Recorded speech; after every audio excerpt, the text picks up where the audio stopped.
Two HOHs, 4 nominees, the Bomb Squad and the Double Ds. We're talking BB16. This is the B2M2 podcast. I'm Michael Hoad, joined by my co-host Mitchell Machtinger. What's the first word that comes to mind to describe this week's episodes of Big Brother, Mitch? I had to look it up again, but it's Kaltoru, if that's a word. That's the one Pow Pow used in the veto competition, when she tried to spell out calculator. Yeah. Sums up the week perfectly. All right, for the next half hour or so, we're going to walk you through everything that went down in the first 5 episodes of Big Brother 16. We'll also get you caught up with our team's point totals, give you our surprises and disappointments from the week, and offer some predictions for next week. There's lots to discuss, so let's just get right into it. So I guess we can begin with move-in day, the first of the 2. Anything that stood out for you during that? First move-in day, I don't know. At first, I was a bit skeptical of splitting up the move-ins, but I actually liked it. I mean, obviously the Crazy Eights weren't going to last. That was a bit of a shock trying to make an alliance that big. It's tough to manage half the house like that. But I don't know. I actually turned into a fan of the split move-in. Okay, yeah. First impressions, there were Joey and Frankie saying they were soulmates. That obviously didn't go so well, as we'll get into later. The Crazy Eights, as you mentioned, I don't know really what that was all about. An 8-person alliance right off the bat could be pretty tough. And then I actually got a little excited for El Cuatro, which was the 4 girls trying to form an alliance. And right away that made me think of Cuatro from Big Brother Canada Season 1. As you guys know, I'm a fan of Peter and Alec. They were part of Cuatro, and that sort of led to the Shield. So I got excited about that. But yeah, no, with the whole girls alliance, especially with a lot of girls on my team, I was looking forward to it. A lot of them seem to be down for having an all-woman alliance, but in the end, once the guys came in and started, I guess, literally flexing their muscle, they sort of backed away from that quickly. We also saw the most unlikely alliance in those first 8 people, probably with Donnie and Devin. Immediately, I thought this could be a Howard and Spencer type alliance. They called themselves the Double Ds. That was pretty entertaining. We'll see where that goes as we move further into this episode. So we get to the first HOH competition called Go Fly a Kite. And Frankie ends up winning it. Amber had a chance. She was in the final 2. But she decided to throw it because she was scared of any of the twists that might happen. The twists hadn't been revealed yet. Amber still showed she was a competitor. But, I mean, the throwing of that competition was just atrocious. She literally just, threw her arms up and stepped off. Yeah, it was pretty obvious, but no one seemed to mention it. And I liked her decision. I mean, at that point, the HOH twist, I guess, with the Battle of the Block hadn't been revealed yet. So if you're not sure exactly what's going to go on, it's better to let someone else bite the bullet, especially for the first HOH. You don't want to win the first HOH. Agreed. And then Frankie, when he did win, was freaking out with not knowing what the twists were. But in that first episode, we did get more clarification on one of the twists, and that was the Team America twist. That was where 3 people are going to be voted onto a team decided by America, and then America votes on challenges they want them to complete. We still haven't really seen it in action yet. The first player named is Joey, and she isn't really around anymore. Yeah, that twist really fizzled out quickly. It should have been a sign for them to just abandon the whole thing, but it looks like they're going to keep going with it. I agree. Not a fan of that. It sounds similar to the America's Player twist that they had way back now, I guess. So yeah. I don't know. So then we get the second batch of house guests to move in. It's Derek, Zach, Jocasta, Victoria, Brittany, Hayden, Caleb, and Christine. So adding this second crop of people sort of shook up the dynamics of the house. We saw Caleb sort of getting into Amber just based on the first impressions and that material later. That we'll get into that later on in the show. Yeah, Zach really threw me off with his ego in that, especially in his like intro, and then when he first came into the house. I think he was really trying to play up to like the sort of jock role that I guess he thought he got casted into, but it looks like he's calmed down and he's sort of chilled out in the house, which is good to see. And also Derek, I said he was going to lie about his job, and he did. So I'm happy I got that prediction right. He did, yeah. He went to say that he's a Parks and Recreation coordinator. So we'll see if he can keep that under wraps. Also, Hayden had a funny comment. He's a laid-back guy. And he walked in and says, "I didn't know I was on a celebrity season of Big Brother," with The Rock. Like that's being Devin, Whitney Houston as Amber, and John Travolta as Cody. When you look at them, they actually do look like those people. It's pretty funny. And then we had Victoria and Frankie. They sort of formed this instant connection with their. Frankie has his pink hair, and Victoria was wearing a pink dress. And they were sort of talking about how they both wanted to be HOHs and then run the game together. Yeah, I think that move of Victoria not actually ending up HOH, I think it actually put Frankie in a better position with the bomb squad. I don't know if he would have ended up in the bomb squad without having been HOH that week, so I think it actually worked out better for him. Let's see. Oh, Frankie said originally he was scared of Caleb because he was a super conservative guy, and that sort of ties in with those homophobic remarks that Caleb made before entering the house. But, I mean, it seems that all's well and good there. I mean, at the end of one of the episodes, Frankie was literally riding Caleb around, and he said, "Oh my gosh, you're like a bull." So I think they're tight. Yeah, no, Caleb's it's weird. I haven't seen any emotion from this guy. It's all been really deadpan, no inflection in his voice. It's all been very serious. So I'm curious to see if he opens up or if that's just the kind of guy he is. Yeah, he's sort of unpredictable for me right now. One thing that I sort of caught that didn't really get much screen time was when Brittany and Derek, two Team Michael members, were bonding over their kids. They don't have an alliance right now, but I'm thinking that further on in the show they could hook up together and form an alliance, which would be good for me. And then we have Zach, who knows a bunch of people from Frankie's high school in Fort Lauderdale, I think he said. And Zach knows that this high school is a wealthy high school. So originally we had Zach pissing off the then HOH Frankie. So it looked for a minute like Zach was going to be on the chopping block. Yeah, but I still don't think Frankie's cover got blown because I feel like they definitely would have played it up. It's like, oh, they finally found out Frankie's big secret. So I think as much as Zach knows the people around Frankie, he doesn't know his exact family tree, I guess. Who knows? Zach could be a sleuth and put the clues together. We'll see. So then we come to the second HOH challenge. It's not the same as the first one.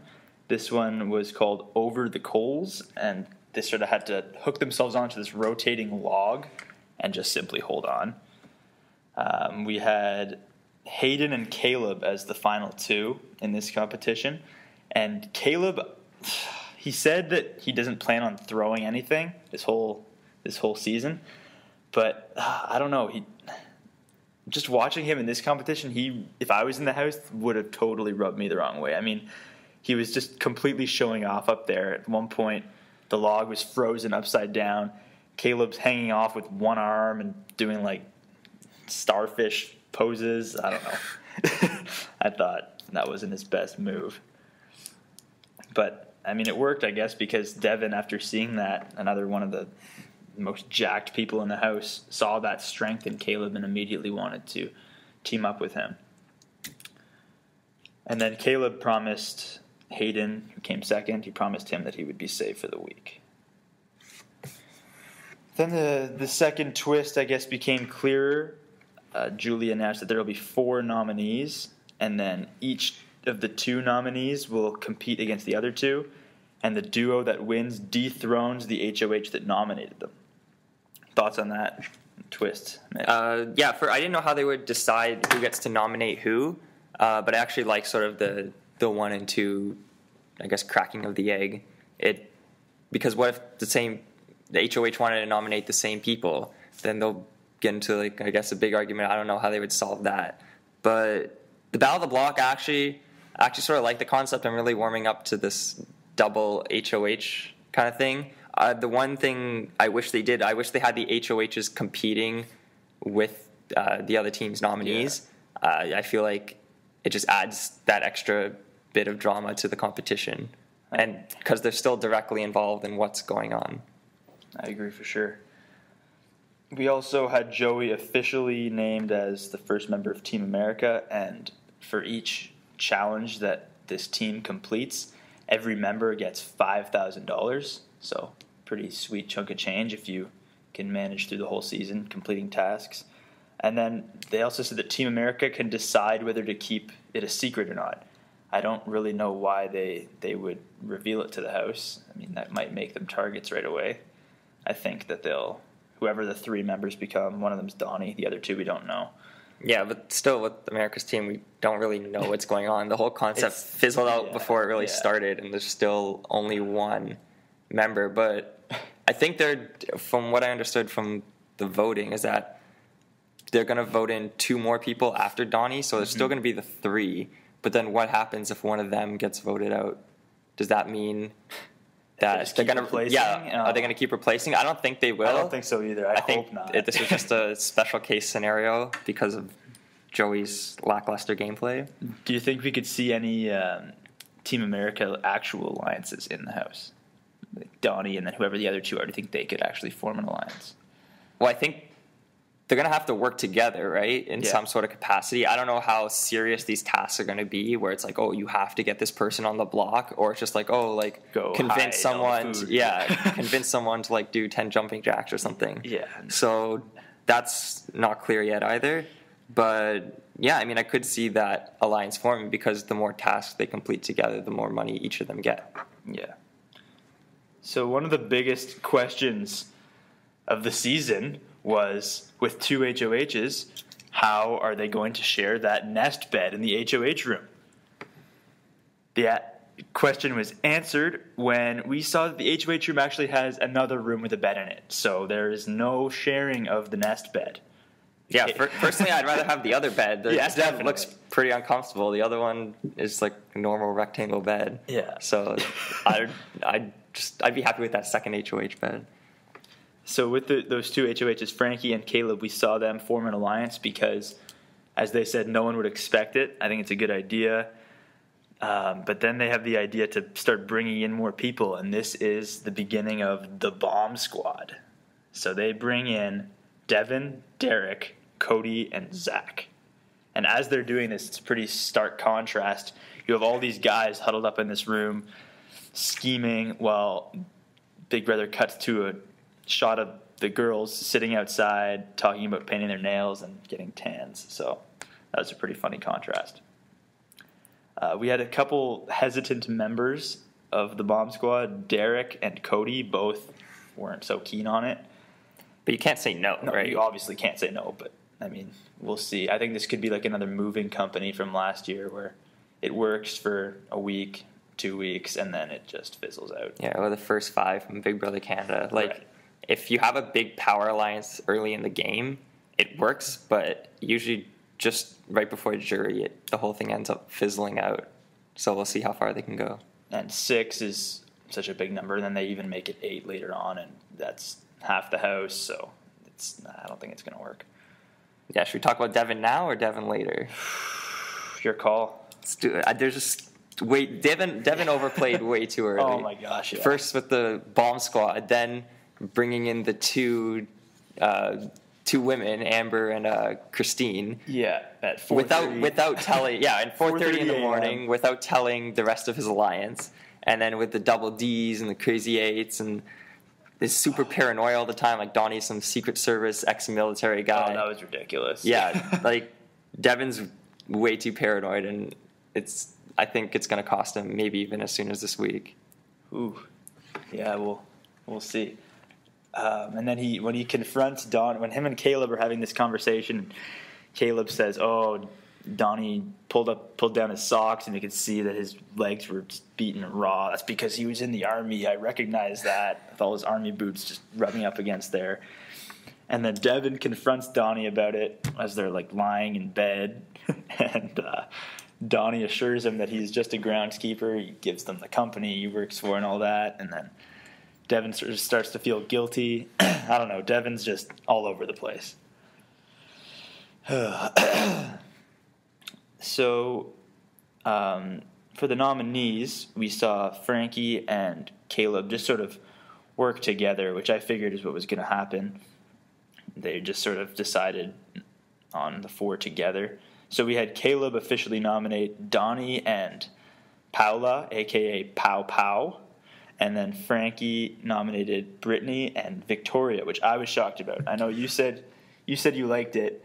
Well, I don't know if I liked it, but I understood why he did it. I mean, the classic first nomination of like, oh, you were eliminated from the competition first, that usually seems to fly. I mean, it's a fair reason. There's no other reason sort of to put anybody up.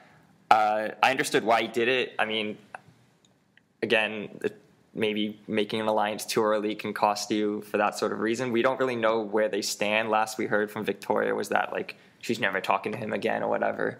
But I'm sure he was able to smooth things over.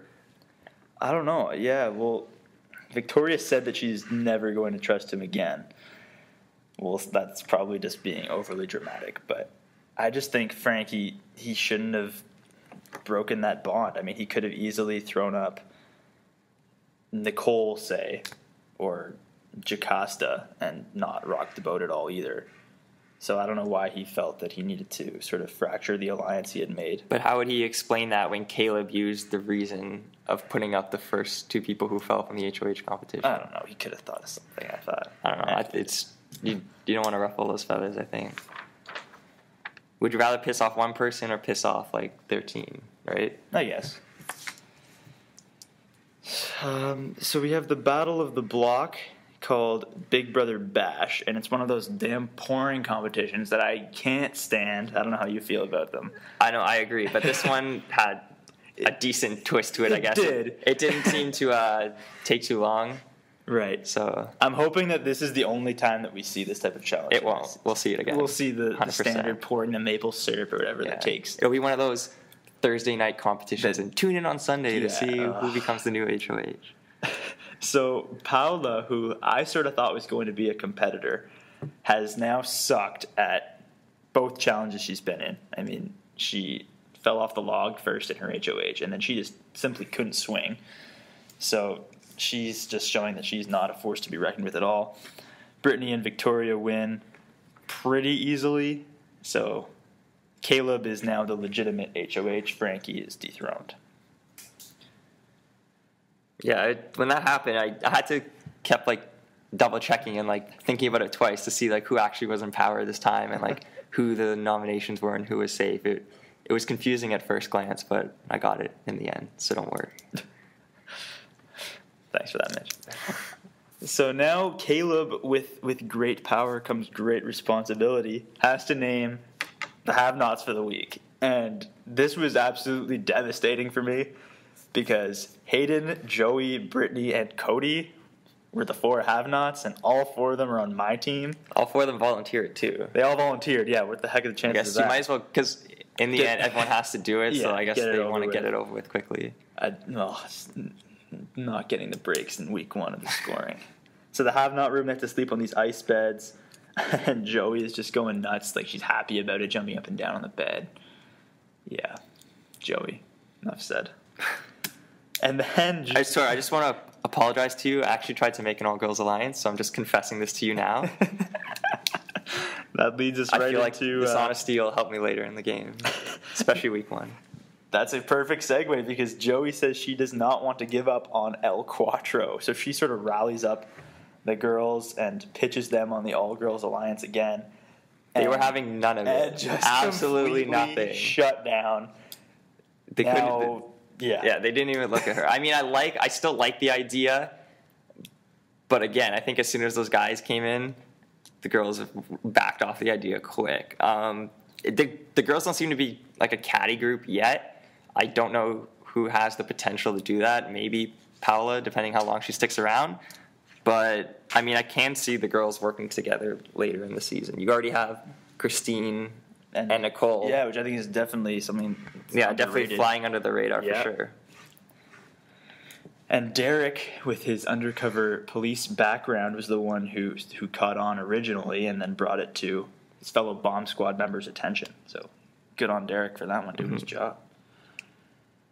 So we get Joey admitting everything, and then Devin saying how Joey is the worst player in Big Brother history. That was a bold statement. He needs coming from Devin. Yeah, he needs to throw some italics on that bold statement, because coming from Devin, those are some big words. We get Cody, Zach, and Victoria picked for the veto, with Jocasta as the host. They didn't really show how Jocasta was picked. Maybe Big Brother just picked her. I don't know. It's entertaining. It was the spelling contest, and this is where the intelligence level of the cast was on full display.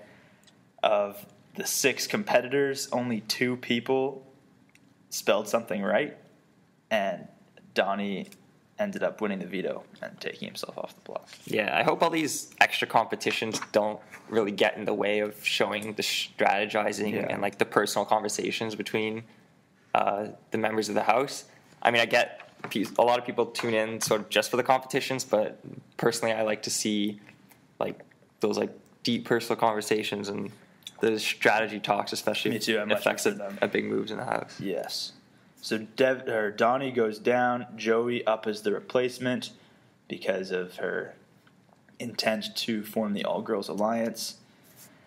And then she tells Caleb, it's like, oh, you made a bad decision. So she kept digging. She did. Yeah, she kept digging her own grave. Not a great way to play the game early. So we get Devin sort of going around the house and saying how don't vote against the house, or he didn't say it, but you'll be a target next week, sort of an ultimatum. And everyone's at this point is just getting fed up with Devin. Caleb and Devin are clearly running the house right now. So Joey busts out her alter ego, Alex, and just goes on a rampage. A funny rampage. It wasn't evil in intent, but she's trying to convince everyone to keep her, and they can shake up the balance of power. I get why she did it, but again, it was a bit futile, I think, in the end. It's with this many people in the first week, it's tough to convince everybody to turn that quickly. Yeah. So Joey was unanimously evicted. Another brutal break for my team. Paula survives. And we saw the first sort of budding showmance potential, or so we thought, as we sort of touched on earlier. Caleb and Amber, well, those feelings aren't really returned by Amber, as we saw. Caleb calls her up to the HOH room and sort of tells her how he feels about her, and then Amber it doesn't go well. Yeah, you see the compilation of Caleb professing his love for Amber to everybody else in the house. And apparently what they showed was just like 10% of like what actually happened in the house. So, yeah. Shut down. So we left this week's episode with the HOH competitions. They got both of them in. They had the men and the women competing separately in the same challenge. What they had to do was walk over a balance beam, grab a bunch of kegs, and then take them back over the balance beam and stack them up on their platform. And then the people from up top who weren't competing, this was kind of a fun aspect of the challenge. They could throw frisbees down at the competitors. I don't really know if it did anything. Yeah, I didn't see anybody actually hit anybody, but the whole concept of splitting up the men and women to compete in HOH, I don't know how I thought about it originally, but I mean, I don't know if they didn't have room for everybody to do it at the same time in the backyard, but it certainly adds another aspect. Obviously, it guarantees a female HOH. Yeah. And it turned out to be, I guess, sort of almost one of the guys, with Amber being in the bomb squad. Yeah, Amber again showing that she is a force to be reckoned with in challenges. And then when the guys went down there, we had Hayden leading for the whole challenge. He gets his last keg, and then he goes over the balance beam one more time to push the button to lock it in, and he falls. So yeah, it looked like there was some weird casing around the button. I don't know how complicated it was to actually press it. But we had Cody, who was right behind Hayden, who we originally thought won HOH. But then we go to the commercial break, and we come back, and Julie tells us that Cody was disqualified because right before he hit the button, his foot touched the ground. So Cody, not HOH. That means that Devin is the male HOH for the week. So I'm very, very curious to see what happens in week 2. Just as we said, a loose cannon, so I don't know. That'll be interesting. So now I guess we'll move into our biggest surprises of week 1. Would you like to go first on this one, Mitch? Sure. I only had one.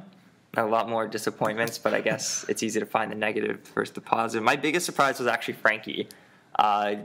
I didn't think he'd be as strong of a player as he actually is.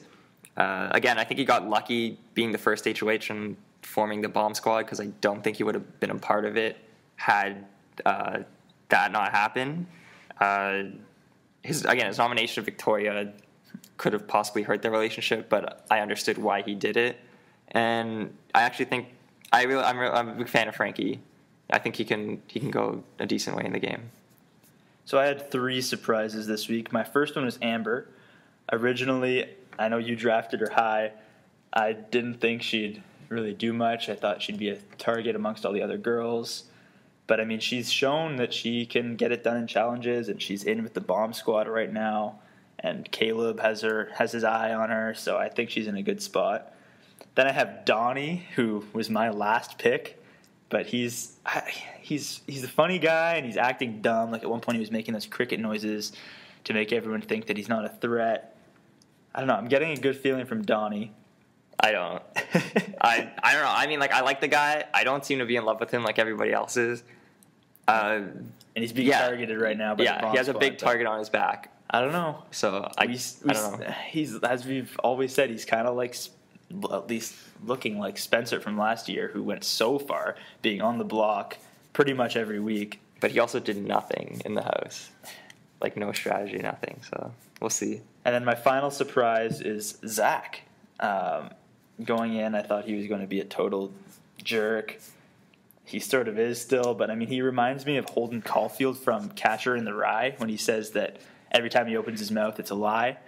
But he's this smooth guy, again, in with the bomb squad, and he says he's going to be the brains behind the bomb squad. I don't know. It looks like he's toned it down a lot from the first day in the house, so I think that's beneficial for him. Definitely. All right, on to disappointments. I have 3. Joey, obviously. She entered the week with a lot of promise. Like, she was the first player on America's team. She had the El Cuatro and the Crazy Eights, and then it all fizzled out. I don't know if Alex would have done better, but she quickly fell off the cliff in terms of her status in the house. And again, Devin, I was a bit surprised when they didn't try to backdoor him, but I guess they had the easy out in Joey. He's just super paranoid, and then adding the 2 women to the bomb squad without telling the rest of the other 5 people, it's a bit much. And then my last disappointment is America's team. I don't know if it's a sign that, like, this isn't going to work, but it was over before it even began. Joey was the only member for a week. She didn't do anything with it. They didn't give her anything to do. And again, she got voted out, and at one point there was no members of America's team until they revealed Donnie. So we'll see how that concept goes.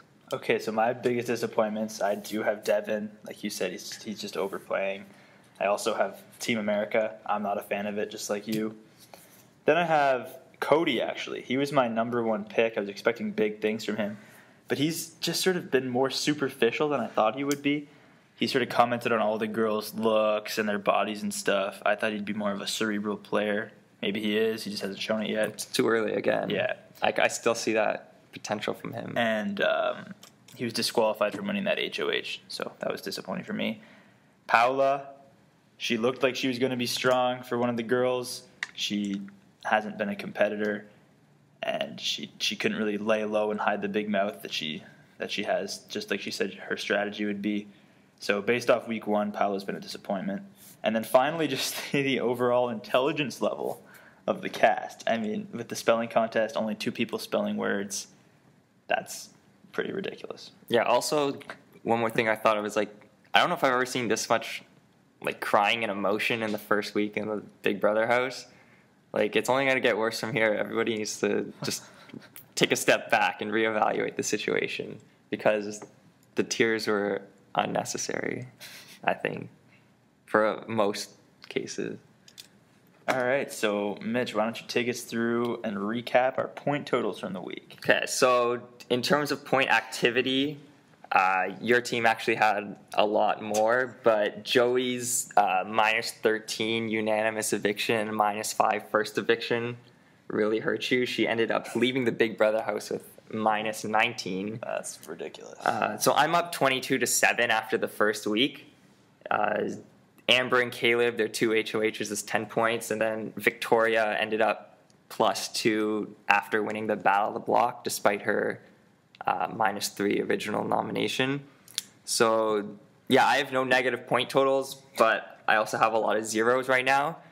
For Michael, your notables, I guess, are Frankie and Devin, the 2 HOHs. Donnie ended up with 7 points between winning the veto, and it just canceled out all his other nominations and stuff. And Joey, again, minus 19 and put you in a hole early. Devastating. Okay, any predictions for next week? So with Amber and Devin as the new HOHs, they're both members of the Bomb Squad.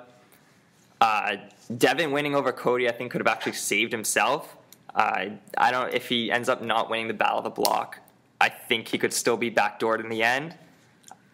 My prediction is that Devin is going to try and get Amber to nominate Donnie, so he doesn't have to blow what's left of the Double D alliance.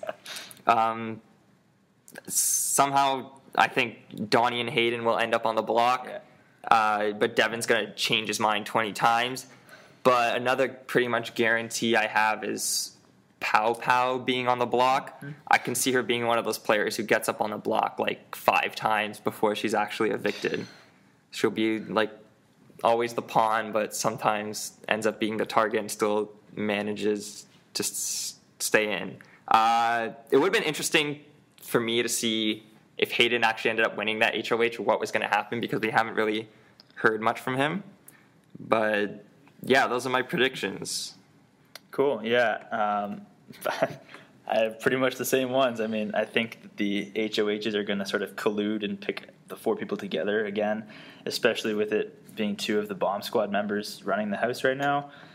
My potential nominees were Donnie, like you said, Pow Pow, like you said, Hayden, like you said. I couldn't think of a 4th. Like a 4th, yeah. I threw in Nicole because I don't know, she's not really doing much right now, but she's not going to be the target. What about for America's team? Who do you see the other 2 filling out the roster? So we have Donnie now. I think for sure Frankie's going to be one. Yeah, I got Frankie too. And then, I don't know, sort of anyone's guess. Maybe, well, I would say Caleb, but, I mean, he had those comments before the house. I don't know. Yeah, but how many people actually know? I don't know how people are going to read into that. Sure, I'll go with Frankie and Caleb. I'm going to go with Frankie. I think that's the obvious choice. And either Nicole or Christina Jocasta, or one of the women. Yeah, I think they all seem to be pretty likable, and I could see again one of them being on America's team. I've got Donnie going home next week. Another curse of America's team. That's a safe bet. Yeah. Yeah. And then I have, just to wrap up, one bold prediction for the week. Don't know if this is going to materialize, but it just sort of stirred in my head. I'm going to say that Amber and Devin hook up while they're both HOHs. Amber said at the beginning in the move-in how she's into Devin because, quote, he's tall, dark, and handsome. So I could see that happening. I mean, that'd be very interesting. Devin says he could be on the prowl. You know, you've got that nest bed in the HOH room. I don't know. I think sparks could fly in there, and then that could lead to some beef between Devin and Caleb. And then, boom, House is shaking. There you go. It's literally the ignition to the bomb squad. No, I mean that's an interesting prediction. I mean it would help them both for the week because they're not going to end up backdooring each other or nominating each other. I'm very curious to see how long the HOHs actually end up working together. Yeah. And versus like them like legitimately feuding and trying to get the other one out. So we'll see how long that goes. All right. Well, that's it for us this week at the B2M2 podcast. Thanks for listening. For Mitchell Machtinger, I'm Michael Hoad. Talk to you next week.